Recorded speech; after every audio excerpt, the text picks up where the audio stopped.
How can this happen? How did the Baltimore riots happen, in a country claiming to be past times like these? I'll tell you how. Racism. A global problem, a national problem, a local problem. Racism is ever present in this city. It affects all aspects of daily life.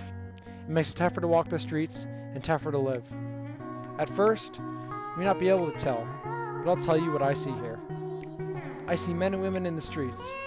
1 of every 10 of them has prejudices on the Hispanic person they're about to pass.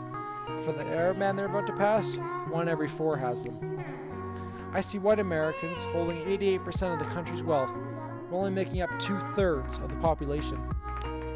I see 72.9% of whites, and only 43.5% of blacks with a home to call their own. I see broken African American families whose wealth fell 44% in the Great Recession, and the white family across town complaining about their 11% decrease. I see twice as many black Americans without a job as white Americans. I see a racial wealth gap that has tripled in the past 20 years. You say we're progressing. I see a median black income decrease 15.8% since 2007. I see a black man applying for a loan and getting a higher rate than the white man ahead of him. I see black and white men sitting in a waiting room for an interview. 1 in 10 of the white men will get a call back, but only 1 in 15 of the black men will. I see a white man with a criminal record more likely to receive one of these callbacks than a black man with no record and the same education and experience. I see the more than half of Americans in their homes who have anti-black and Hispanic sentiments. Back in 2008, it was 3% lower than the 51% we see today. You say we're progressing. I see a baby boy, African American boy, who has a 32% chance of going to jail in his lifetime, when the white baby boy next door only has a 6% chance. I see a black man 33% more likely to be detained than a white man.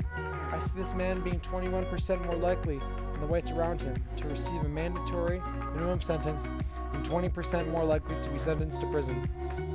I see a black man in that courtroom set to receive a prison sentence 10% longer than what the white man received a couple months ago for doing the exact same thing.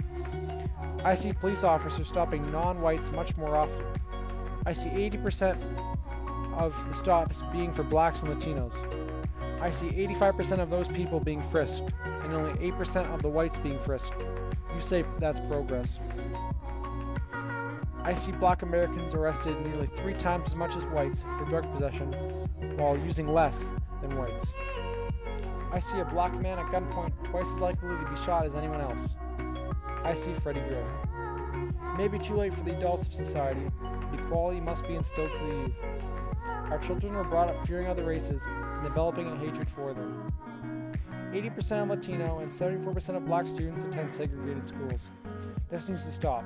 Children need to be incorporated with other races to bring up a generation which truly believes everyone is equal.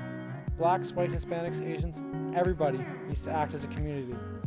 With children of all races together through youth, they will grow up to respect one another and not see their differences. This might take a while, but it will be the start of a solution. We need to make sure that these hate crimes don't happen again. Teach the youth. They'll be the change. We aren't progressing. Next time, look a little closer. You'll see.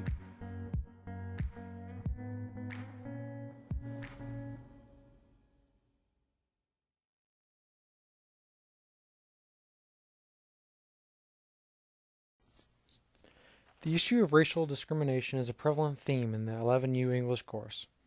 In the movie Divergent, which we explored in our essays, there was a lot of racial discrimination among factions. The factions all believe that the other factions are less worthy and not as important as their own, and are constantly making quick judgments about others based on the faction they come from. Those who are not able to fit in with a faction, those who are different, called the divergents, are discriminated against just because they represent different, and in this case more morals than they should. In my independent novel, 1984, proles, the lowest class, are discriminated against because they are of that lower class and are seen as less than human. Furthermore, people from other regions around the world, both foreigners and soldiers, are held captive and discriminated against just because of where they come from. They have their life necessities stripped to the bone. Any citizen caught by the thought police in 1984 by thinking in a different way than they should is also discriminated against in a similar way. As you can see, the ways that people are discriminated against in these texts and these movies are very similar to the way that some African Americans, Hispanics, and Asians are in America today.